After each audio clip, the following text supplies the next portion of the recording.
নমস্কার, আমি রাখি। আমার নতুন আরও একটি ব্লগে আপনাদের সবাইকে স্বাগত জানিয়ে আজকের ব্লগটি শুরু করলাম। কেমন আছেন আপনারা সবাই? আশা করছি ভালো আছেন, আর আমরাও ভালো রয়েছি। এখন বাজে সকাল 10টা, আপনাদেরকে সাথে নিয়েই ব্লগটা শুরু করলাম।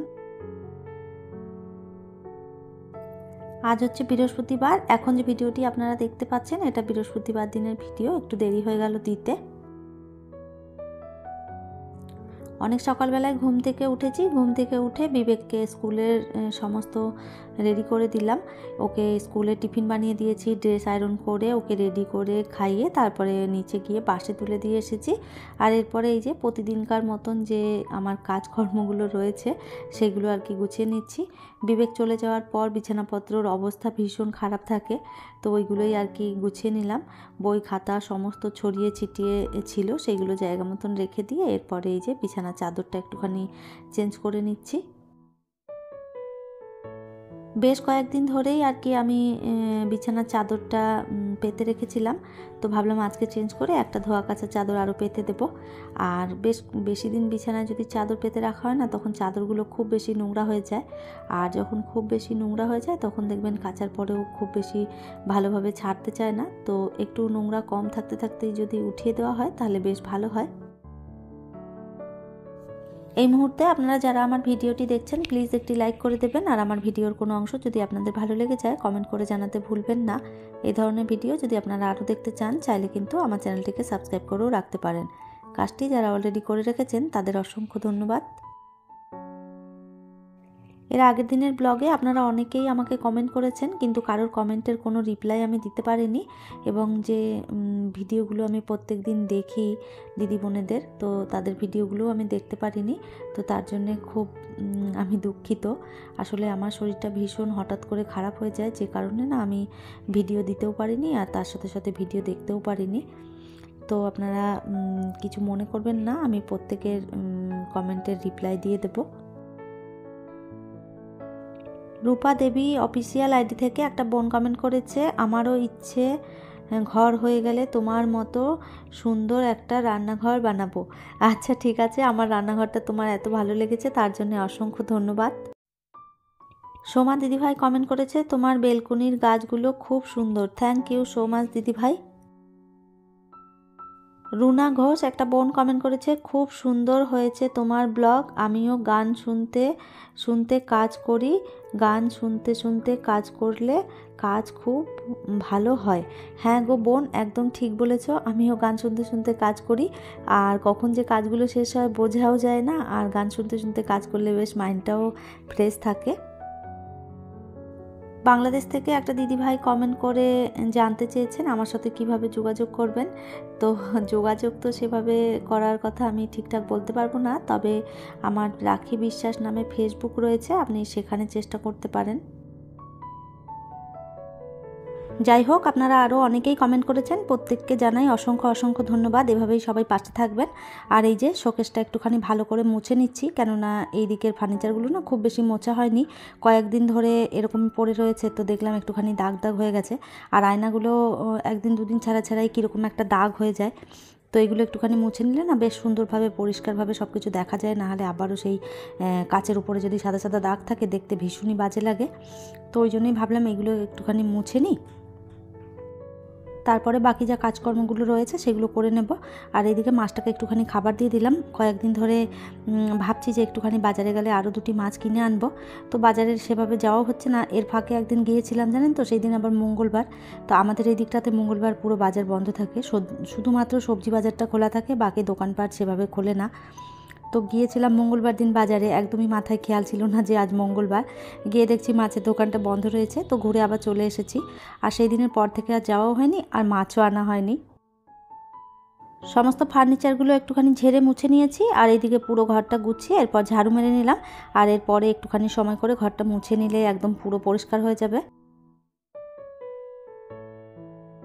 পুরো ঘর মুছে নিয়েছি, এরপর চলে এলাম বেলকনিতে গাছগুলোতে একটুখানি জল দিয়ে দেবো। আর এখন একটুখানি হালকা হালকা গরম গরম পড়েছে, সেভাবে তো শীত নেই, তো রোদটা ভালোই, রোদের তাপ রয়েছে, তো যে কারণে না গাছের গোড়া একদম শুকিয়ে যায়। আর ছোটো টব, জল খুব বেশি দেওয়া হয় না। তো যাই হোক, এই যে একটুখানি জল দিয়ে দিচ্ছি। সকালবেলায় ঘুম থেকে ওঠার পর শুরু হয়ে যায় সংসারের কাজ বাজ, একটার পর একটা কাজ করতেই থাকি, কাজ যেন শেষ হয় না। আর হেল্পিং হ্যান্ড নেই যেহেতু, সেই জন্যে না আরও বেশি কাজের চাপটা থাকে, কেননা একা হাতে এত বড় ঘর সামলানো মুখের কথা নয়। তো ঘরের তো কাজকর্ম আপনারা প্রত্যেকেই জানেন যে সংসারের কাজ শেষ হয় না। তো যাই হোক, একা হাতে কিভাবে আমি কাজ করি সেগুলো তো আপনাদের সঙ্গে সবটাই শেয়ার করি, আপনারা অনেকে পছন্দও করেন। তো এই যে কয়েকটা কাপড় জামা মেশিনে দিয়েছিলাম, সেইগুলো একটুখানি মিলে দিচ্ছি, গাছটাতেও জল দিয়ে দিয়েছি। প্রথম যখন সংসার শুরু করি তখন এইসব কাজকর্ম সেভাবে গুছিয়ে করতে পারতাম না, তখন যেন মনে হতো সংসারের কাজগুলো ভীষণ কষ্টের, আর মনে হতো যেন ভীষণ চাপ এই সংসারের কাজকর্ম করা। তো তখন না কাজ দেখলেই ভয় লাগতো, মনে হতো যেন কিভাবে এত কাজকর্ম করব। তবে সংসার করতে করতে একটা মানে বুঝতে পেরে গেছি যে সংসারের কোন কাজটা কোনভাবে করলে সুবিধা হয়। আর এখন কাজ করতে করতে এমন একটা হ্যাবিট তৈরি হয়ে গেছে, এখন আর সংসারের কোনো কাজেই আমার কোনো প্রবলেম হয় না। একটার পর একটা কাজ কিভাবে করতে হবে সেগুলো একদম আমার মাথায় সেট করা আছে। সকালবেলায় যত তাড়াতাড়ি ঘুম থেকে উঠি বা যত দেরি করেই ঘুম থেকে উঠি না কেন, একটার পর একটা কাজ কিভাবে করব, কোন কাজটার পরে করব, সেইগুলো একভাবে করতে থাকি, আর একটার পর একটা কাজ কিন্তু আমার সুন্দরভাবে হয়েও যায়। আমরা প্রত্যেকটা মেয়েই চাই আমাদের সংসারটাকে সুন্দরভাবে সাজিয়ে গুছিয়ে পরিপাটি করে রাখার জন্য। তো সব সময় তো সবার পক্ষে সবটা সম্ভব হয়ে ওঠে না, কেননা মানুষ স্বপ্ন দেখে অনেক কিছুই, কিন্তু সব স্বপ্নগুলো তো সবাই পূরণ করতে পারে না, বা হয়তো পূরণ হলেও অনেকটা দেরি হয়ে যায়, সময় মতন হয় না।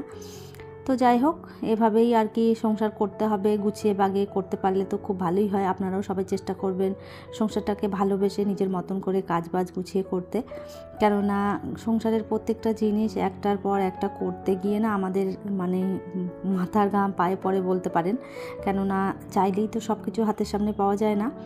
তো অনেক কষ্ট করে একটার পর একটা জিনিস করতে হয়, সেই জিনিসগুলো যদি একটুখানি গুছিয়ে বাগিয়ে যত্ন করে রাখা হয়, দেখবেন সব সময় জিনিসগুলো সুন্দর থাকবে, ভালো থাকবে, আর এটাই আমাদের সবারই করা উচিত।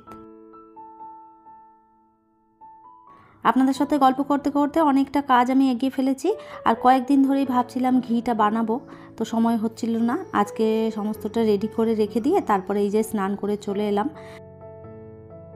বাটারটা শুধু তুলে রেখে এসেছি, এখনও পর্যন্ত ঘিটা বসাইনি। তো এই যে স্নানটা করে নিলাম, এরপরে যাব আমি পুজো করে একটুখানি, তারপরে আর কি সকালের খাবারটাও বানানো হয়নি এখনও পর্যন্ত, সকালের খাবারটাও বানিয়ে নেব, আর এইদিকে ঘিটাও বসিয়ে দেবো। তো স্নান তো আমার হয়ে গেল কমপ্লিট, আর আজকে একটুখানি মাথায় শ্যাম্পু করেছি, অনেক দিন ধরেই শ্যাম্পুটা করে করা হয়নি, তো ভাবলাম আজকে সকাল সকাল মাথায় শ্যাম্পুটাও দিয়ে দিলাম।